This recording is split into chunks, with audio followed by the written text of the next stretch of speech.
Merci, Madame la Présidente. Alors, Monsieur le Président exécutif, Mesdames et Messieurs les conseillers et conseillères exécutifs, chers collègues, effectivement, nous n'allons pas nous épancher sur ce rapport. Malgré tout, on a plusieurs angles pour l'aborder. Il est vrai que la Chambre régionale des comptes, notamment, compte beaucoup dans la vie des collectivités. Elle permet d'avoir souvent un regard très averti sur la gestion. Pour autant, ça reste souvent des rapports très technocratiques. Et entre la technocratie et la vie politique, eh bien, il y a le facteur humain au milieu de tout ça. Et que souvent nos choix sont dictés par la norme, par la règle, mais il y a aussi, fort heureusement, la sensibilité des majorités en place, la vision politique, et ça laisse une marge de manœuvre pour décider de faire des vrais choix de société, des choix de développement. Et ce qui ne ressort pas dans ce rapport, bien entendu, c'est les choix qui ont été faits. Alors, à force d'entendre que nous ne faisons pas grand-chose, voire rien, on pourrait presque y croire.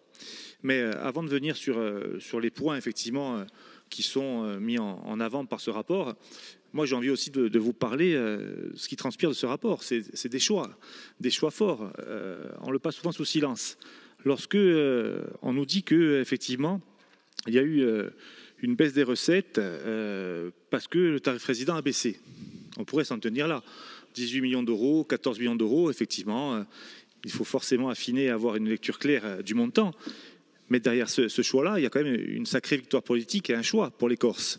Ça, on l'a porté. Alors, je profite pour saluer le travail actuel de Flora Mattei, mais je tiens aussi à saluer le travail qui avait été fait par Vanina Borromei sur ce sujet-là lorsqu'elle était en charge, et que lorsque nous avons voté un billet d'avion à 99 € pour Marseille ou Nice, ou un Paris à moins de 200 €, je pense que les Corses avaient fortement apprécié et que nous avons donné une sacrée bouffée d'oxygène sur les transports entre la Corse et le continent. Et ça, c'est un choix politique qui va bien au-delà de la critique, de savoir si ça coûte 14 ou 18 millions. Alors certes, il faut avoir les moyens de nos ambitions. Mais j'ai envie de vous dire, les politiques publiques, le service public qui est excédentaire, c'est rare. Voire ça n'existe pas. Le service public, ça se décrète et ça s'assume surtout. Lorsqu'on fait des choix de politique publique, elles s'assument. Il y en a certaines qui doivent être déficitaires et ça, il faut l'assumer. Lorsqu'on parle du coût des transports, je ne peux pas m'empêcher de parler de la DCT non plus. Cette dotation de continuité territoriale, elle est figée depuis près de 15 ans. Et lorsque vous aviez 187 millions d'euros il y a 15 ans, si on doit la recalculer aujourd'hui en 2023, on serait quasiment à 240 millions d'euros. Quid de cet argent manquant?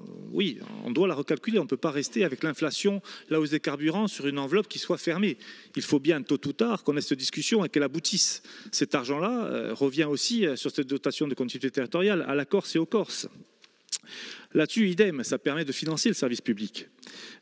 Quand on vient nous parler d'investissement, moi j'ai envie de vous dire, les investissements, vous avez raison, on rejoint un petit peu la pensée, ils se planifient, ils se réfléchissent, mais ils ne peuvent pas s'imposer à nous. Lorsqu'on parle de vision politique, il y a la vision de développement économique et touristique. Je me souviens d'une petite phrase d'un préfet qui est passé par ici il y a quelques mois, qui n'a pas laissé un grand souvenir, et qui avait dit que l'aéroport de Figaro était un aéroport de brousse, et que nos concitoyens méritaient mieux. Alors là-dessus, fort heureusement, nous sommes encore décisionnaires de ce que doit être le mieux. Vous l'avez dit, Monsieur le Président, et les chiffres le prouvent, nous avons fortement investi sur Figari, parce que l'aéroport est passé d'un peu moins de 500 000 passagers par an à 900 000. Le développement a été non pas soudain, mais très rapide, et que effectivement l'infrastructure aéroportuaire doit s'adapter à cette nouvelle vague de voyageurs. Idem pour Bastia, qui aujourd'hui est à 1,5 million, Ajaccio 1,7 million de passagers, et Calvi qui est à 350 000. Ce qui est certain, c'est que tous ces investissements viennent aussi se mêler aux autres. On nous dit, vous n'avez pas de vision, vous n'avez pas de PPI. Le charme de cette période, c'est que l'urgence est partout. L'urgence est partout. Elle est sur les routes, l'urgence, elle est dans les ports et les aéroports, elle est dans le domaine social, et que dans ce rapport-là aussi, ça ne transpire pas. Parce que la collectivité de Corse est face à une situation délicate, à une période qui l'est tout autant, et que dans cette drôle d'époque, cette triste époque, nous devons assumer énormément de choses, et que les moyens ne nous sont pas souvent donnés, voire très peu. Alors, pour rebondir sur les propos de Jean-Martin, que je partage quasi totalement, mais avec un bémol. On nous dit fixer un cap, fixer les objectifs qui sont les vôtres et les priorités, dont acte. et ensuite fixer le taux de participation qui doit être le nôtre dans les investissements. Tout à fait d'accord. Je ferai un petit retour en arrière. Pour avoir assisté et écouté le discours de l'ancien Premier ministre Édouard Philippe, qui disait que le PTIC financerait le retard de la Corse à hauteur de 80% sur tous les programmes, j'ai été signataire d'un contrat de projet avec la ministre Gouraud, où on devait financer, en l'occurrence c'est pour la CAB, mais je crois que mes collègues pourront dire autant pour la CAPA, idem pour la collectivité de Corse. On nous avait annoncé un taux de financement à 80%, donc 20% de reste à charge pour la collectivité. Et voilà que la parole de l'État n'a pas de continuité et que ces 80% se transforment soit en 70, soit en 60, soit en 50. Et ça, ce n'est pas nous qui avons fait changer la règle. C'est que de la ministre Gouraud au préfet de Large, eh bien, entre-temps, il s'est passé beaucoup de choses. Et que là où nous avions une enveloppe de 500 millions d'euros qui devait financer à 80% les projets du bloc communal et de la collectivité de Corse, nous voilà réduits avec des taux de financement avec moins 30% pour certains. Donc là aussi, nous entendons bien le message qui est passé. Il faut que nous prévoyons nos restes à charge. Encore faut-il que la parole de l'État puisse trouver une continuité en Corse, ce qui n'a pas été le cas sur le PTIC. Le président exécutif parlait de sketch, mais on va bien au-delà du sketch, puisque là, ce qui nous avait annoncé, eh bien, le compte n'y est pas. Le compte n'y est pas en matière de taux de financement notamment.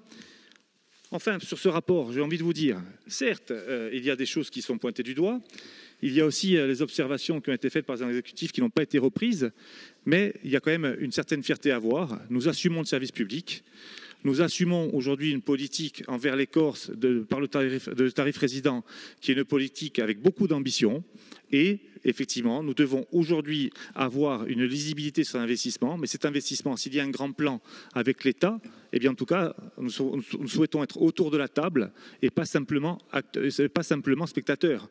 Parce que les priorités de la collectivité de Corse ne sont pas forcément celles de l'État. Le PTC le prouve jour après jour. Merci.